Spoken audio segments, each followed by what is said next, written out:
Microfocus, creators of visual programming tools for software development, is pleased to provide major funding for the Computer Chronicles, the story of this continuing evolution.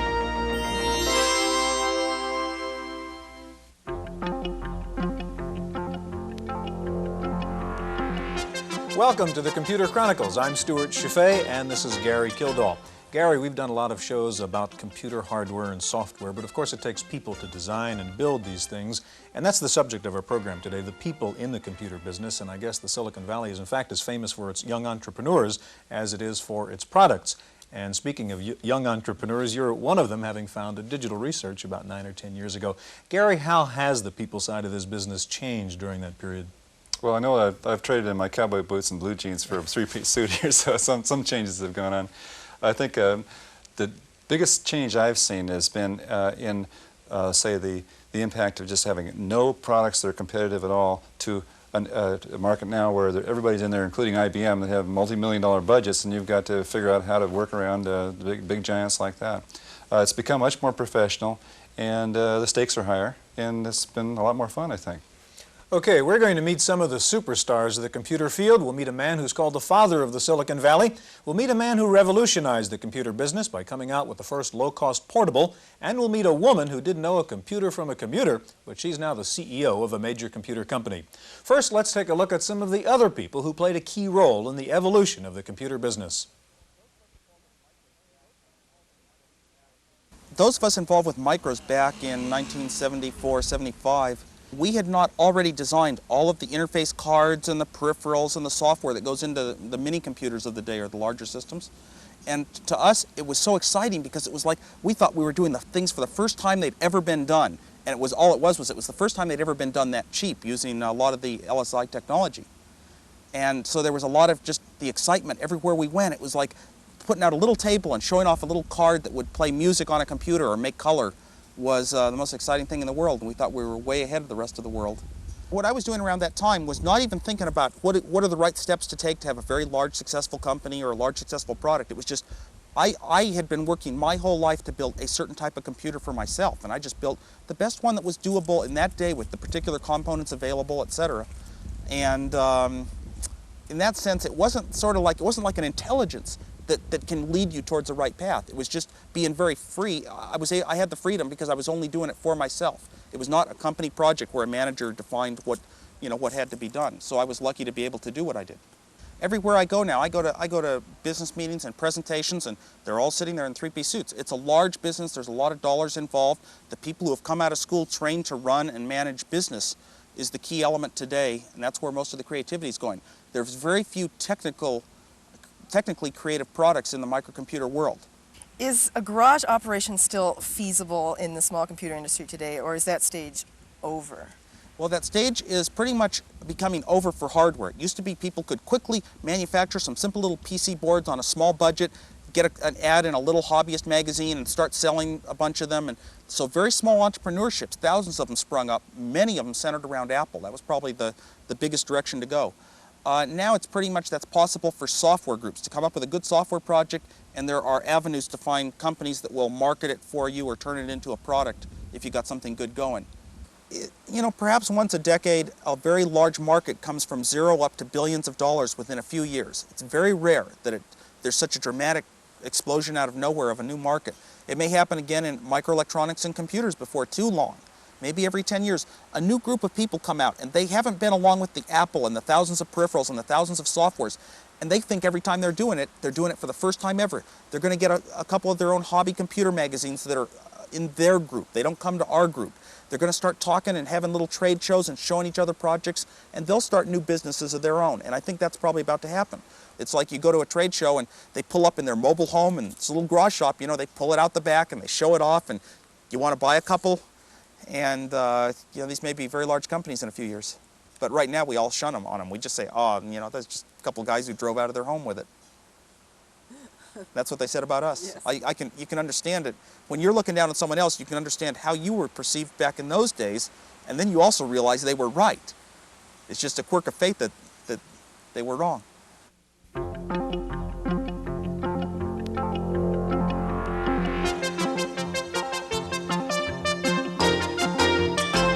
Though the computer industry is quite young and heavily dependent upon technology, it is the people who make it grow. Throughout this series, one can find some of the most influential individuals in the entire industry. Our very own Gary Kildall created the first standard operating system, CPM, or control program for microprocessors, in 1974. In 1975, he started Digital Research, one of the top software development companies in the world. Al Shugart, a pioneer in magnetic storage devices, founded Shugart Incorporated, which he later sold before founding Seagate Technologies, also a disk drive manufacturer. Ed Feigenbaum is a professor at Stanford University and a noted author on the fifth generation, artificial intelligence, and expert systems. J. David Eisenberg is senior engineer of software development for Apple Computer. Dr. Kazuhiro Fushi is director of Japan's fifth generation project. Bill Budge is a game developer for Electronic Arts.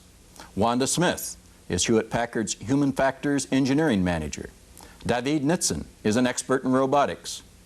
Professor Patrick Suppies of Stanford University is a pioneer in the field of computer-aided instruction. Dr. Roger Summit founded Dialog, one of the original online databases. John Couch made a big contribution to the popularization of integrated software as head of Apple's Lisa project. Michael Arendt is a commercial artist who uses a computer as a design tool. Stanford University professor John McCarthy developed Lisp as a fundamental language for artificial intelligence work. And of course, there are many more. It should be noted that the computer industry is made up of many different kinds of people, performing many different functions. In our next segment, we'll meet some more fascinating people. So let's go back to our program.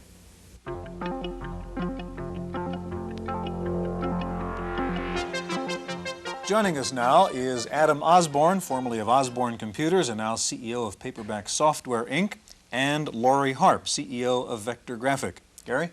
You know, Adam, you and Laurie have been in this business for a long time, as long as I have. In fact, I remember you when we were at Intel, we were working on some documentation together, and that must have been in '73. That's right. Yes. And I know that a lot of viewers probably have some questions about, is it possible really to get into this industry now, or has it been completely dominated by companies like IBM and Tandy and so forth? Is there a place for a young inventor to really make his mark? Well, I think that all depends really in what area. If you want to build a microcomputer, it's probably not a good idea at this point because it's going to be the clash of the titans now. Mm-hmm. There's nothing high-tech about microcomputers anymore. It's very simply, it's like building a washing machine or a refrigerator, quite honestly. It's the economics of volume and reliability, and that's it. That's the end of it. If, on the other hand, you want to go into some other area, good grief, there's probably more opportunities today than there's ever been. It's just that you're better off building razor blades rather than razors. If the opportunities are not in computers, where are these areas in which there are opportunities? Peripherals, add-ons, software. You can make a lot of money with extra cards that'll fit into a popular computer, attachments, peripherals, particularly the software industry. Now, it's very much in its infancy right now. The organization and methodology is going to undergo massive change, but on the other hand, there will be probably 10 to 100 times as much software sold every year, 5 or 6 years from now, as there is now. Obviously, that's hypergrowth. Obviously, that's where there are the opportunities. Adam, you talked about the titans, by the way. Who do you see as the titans right now? Well, IBM's obviously there. I'm quite certain that AT&T are going to come in to challenge them in a big way, and there will be one or more Japanese companies that come in as well, and they're going to dominate the market. Laura, you are in the business of making computers now. Do you agree with Adam's perspective? Yes, I would say, what he said is pretty accurate. And to just go back to your first question, is it possible for companies to get started today? I think the costs involved are going to be prohibitive. When we started our company, you could do it with $5,000, a lot of sleepless nights, and you would be rolling. Today, that's an impossibility. I mean, capitalization has to be several $1 million, and you still, I don't think, have enough money to really get enough critical mass in short enough of a period of time to, to be one of the contenders. But the peripheral market, and I think especially in the area of communications, is going to be extremely significant to make add-on devices that link the kind of systems that have been installed to, together. When you talk about communications, you mean like communications with the source or CompuServe and hooking small computers up with? Yes, that's part of it, right. I think another important point is that large companies, the Titans, really only get into an area of software or hardware when it's been proven to be successful. IBM is a good example of that. Oh, absolutely. And the small garage shop operations have opportunities where the large company is just not willing to put the effort. Yeah. And so those are the spin-off areas that I think that will be. There's also price consideration as well. When people are talking about investing thousands of dollars, they tend to be very careful about where they're buying because it's an investment. When they're buying a $50 product, or even up to maybe sometimes a couple of $100, they say, what the heck? If it doesn't work, I've learned something. That's why a lot of these very inexpensive computers sold as well as they did later just to collect dust. There never will be an IBM in software, for example, because you're now eventually you'll be dealing with $50 products, and just the vicariousness of human nature, everyone's going to want to buy that little something different. And it's only a $50 investment. That's where a lot of the real inventors are going to show up, would be in the software area. Right. There's a comment that you just made about the number of small computers that are gathering dust. Do you have any just ideas of what you think the number of, or the percentage, say, of personal computers that, let's say, below the $1,000 mark, that are actually being used productively, in, say, a home or? I would say probably 50% are catching dust. I have no way to totally substantiate that because I don't think a lot of research has been done on non-utilization of computers. But I personally know several people who had gone out in the early days, bought a Radio Shack, bought the early available computers, and are going out now. They bring them home, and they really suddenly realize they don't have quite the need they thought they had for a system. I would say probably 50%. I don't know if you agree with that, Adam, but... Well, we've done a little bit of research in this area. It does tend to vary quite a lot by brand. The ZX80 and ZX81, probably more than any, are now collecting dust, simply because they were bought initially by people who just wanted to find out what a computer was all about, and they spent $100 doing it. So that it served its purpose, so the fact it's collecting dust is no longer an indictment of the product. The Commodore 64, we find, more than any is collecting dust, and that's a lot of it to do with reliability problems where people just say, they're just not going to get it fixed when it stops working. It only costs $200 in the first place.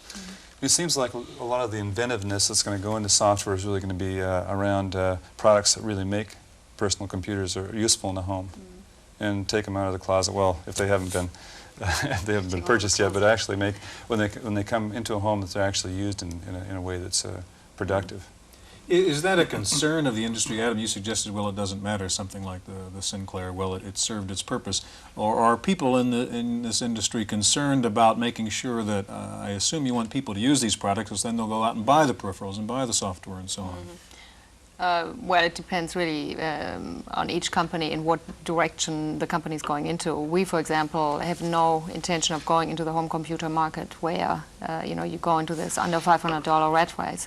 I mean, the economies of scale in manufacturing companies such as ours can never accomplish that. So, from my vantage point, it's not an area I'm interested in. I mean, anything under $3,000 is, an absolute no. For our company. We hear about the falling out that is starting to take place and will take place in the computer field, and Adam, people cite your company is one of those examples. Is that, in fact, something that has to happen and is going to happen? Well, Osborne Computer's failure was nothing to do with falling out. It was nothing to do with industry competition or collapse. The company, plain and simple, committed suicide. All I will say about it right now is that everything you have read in the paper you can hit the reset button on because it's not right. This is not yet the right time for me to say what really happened, so I'm not going to. So you don't, Adam. That's right. No, but very specifically, your answer is partially yes and partially no. If IBM were not consuming 70% of the market, which they are right now, today. You know, the numbers that you read about are actually inaccurate. IBM dominates the market far more than any of the statistics you read. What I like to say, you know, I've said before, is that IBM is one, there is no second. You know, after IBM, it picks up again at somewhere like 5th or 6th. You know, if they weren't there, clearly a lot of other people would be able to do a lot better. But on the other hand, if you take 30% of the market, it is so huge that it will support an awful lot of people who are selling 3, 4, 5, 10,000 computers a month. Sure, there'll be a shakeout, but then, you know, there's been a shakeout in the hardware industry. Gary, you remember a lot of the early companies. Where's INSI? You know, where's MIPS? Yes, I mean, it's been going on for years. It's nothing new. Okay, you mentioned IBM, and of course IBM is a key player. We're going to soon meet a gentleman who played a key role at IBM and in the IBM competitors. That's coming up in just a moment.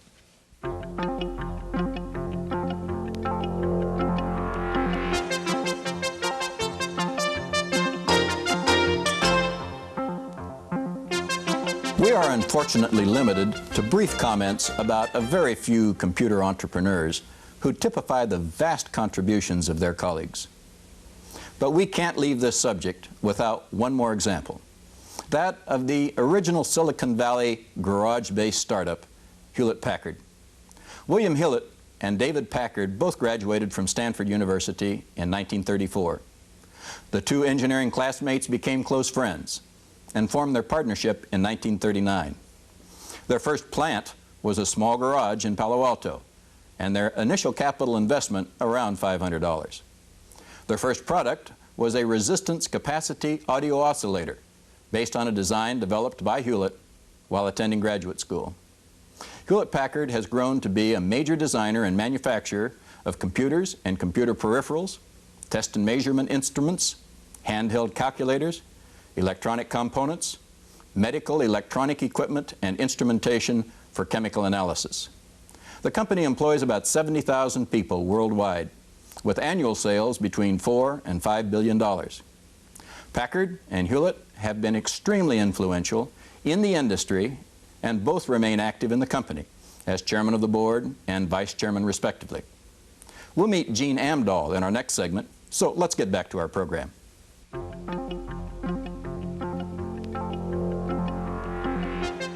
Joining us now is Gene Amdahl, formerly of IBM, formerly of Amdahl Corporation, and now of Trilogy Systems, Inc. Welcome, Gene.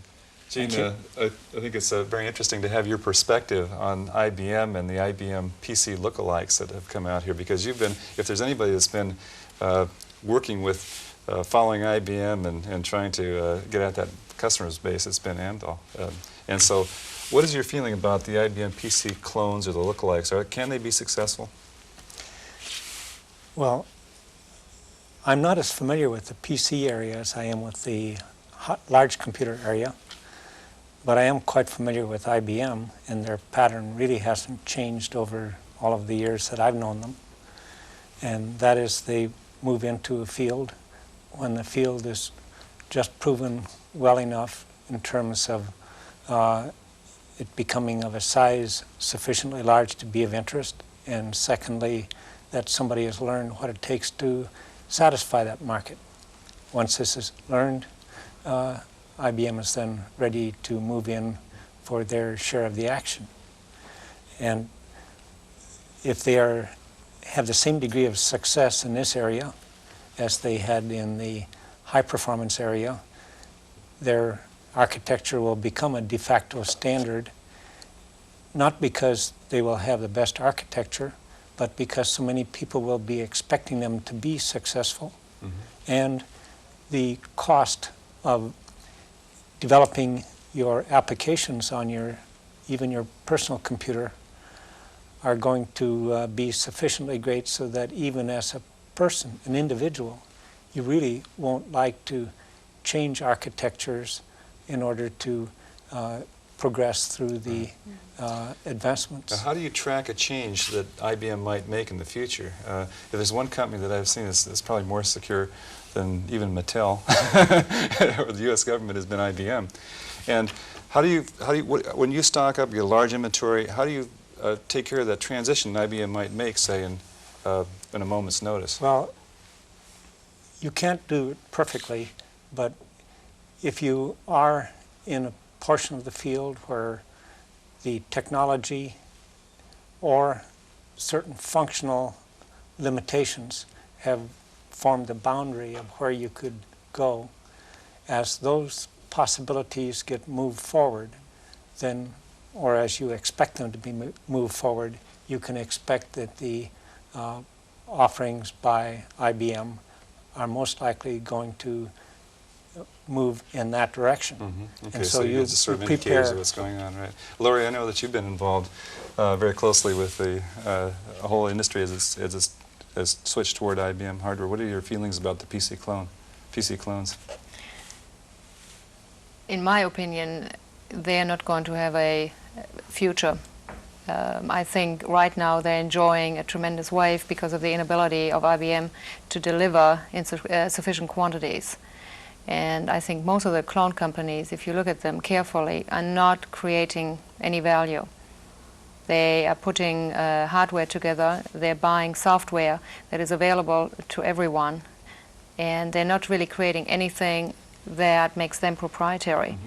And I believe that if IBM takes a different turn, a lot of the software generators will follow suit, and many of the clone companies have to protect some of their installed base, and I don't think they can turn as quickly as IBM will, because IBM will have planned this move, a year or more in advance. So quite frankly, I don't think that they're going to be a long-term solution. Adam, you described earlier the computer business now is like the dishwasher business, basically, and Gene said that IBM's power is really not that it has a better technology. Is the computer business now not really as technology-driven, but marketing and advertising and packaging? Well, I think that the major difference between the PC market as it is today and the industry that Gene was talking about is the fact that it's really got nothing to do with high-tech anymore. For that reason, I would both agree and disagree with what Laurie said. I think the bulk of the clone companies existing today won't make it. The reason is that they look upon themselves as computer manufacturers. However, I believe that there is a vast market for clone companies. The reason is that a rough kind of estimate that we've made is that there's something like 15% of the market where hell will freeze over before they'll buy IBM. There's 15% of another 15% of the market that don't care, and 70% of the market who prefer IBM. Now, 15% of the market is huge. Furthermore, there's another consideration. If you're talking about people who are looking at it as though it's a dishwasher or a refrigerator, you're now talking about people who can come in to a huge installed base. IBM is shipping 10,000 PCs a day right now. It doesn't really matter very much if they do go on to something else. The base they leave behind is so big that there are a lot of people can run out their inventories. And furthermore, because they're building entirely on a low-cost, high-quality basis, you get somebody who comes in who knows how to manufacture, and they can start eating into the IBM PC market more than they ever could a mainframe market, because it's the same. For the very fact that it's the same, people eventually say, well, what have I got to lose? If a piece goes wrong, it's almost interchangeable. So the companies that would be successful are the ones that think of themselves as manufacturing companies rather than computer companies. That's right, absolutely. Mm-hmm. Gene, you've been in this for a long time, starting Amdahl some time ago, starting Trilogy recently. Let's talk about the venture capital situation. How is it different now in trying to get a computer company going than it was a decade ago? Well, a decade ago, there was a great recession. There was also a situation in which the capital gains taxes were much higher than they are today, some 50%.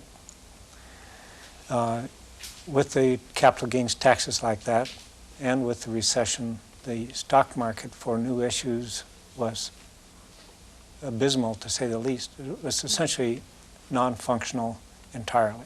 And how about today? Today, there's a rather buoyant market, extremely buoyant compared to 10 years ago. Laurie, what's your perspective on venture capital today? You just went through that, didn't you? Well, I went through it twice, once in '79 when the venture capital pool was just growing And I went through it again today. It depends on at what point in time you actually go out to look for money. In the history of Vector, having gone through the difficulties we have gone through, we did not have too much leverage to determine determine price, because we needed the cash so badly. But in many startup situations where you have something that has a very good angle, you are the ones who can really, you're the one who can essentially determine price, because there are not that many good deals around, but there's a tremendous amount of venture capital available. I'm sorry we're out of time. Thanks so much, all of you, for being here with us. Thank you for joining us on this edition of the Computer Chronicles.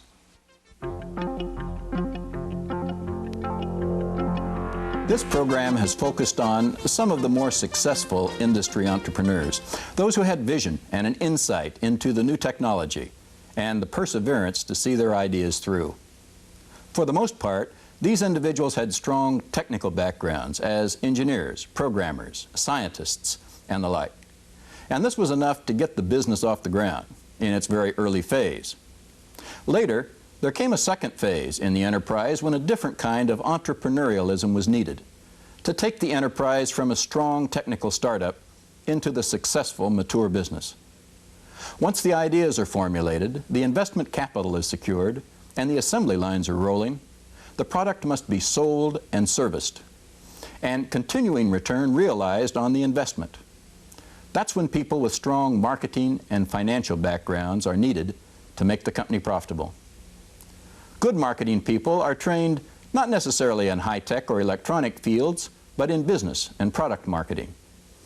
As the computer industry matures, it becomes more and more like any other business, with all the various departments: design, manufacturing, marketing, sales, public relations, advertising, and the like. The only difference is the speed at which the computer technology changes, which continues to promote competition and entrepreneurialism by all participants in this dynamic field. Our next lesson covers computer security. Be sure and read Chapter 23 of your text, and I'll see you then. I'm Herb Lechner.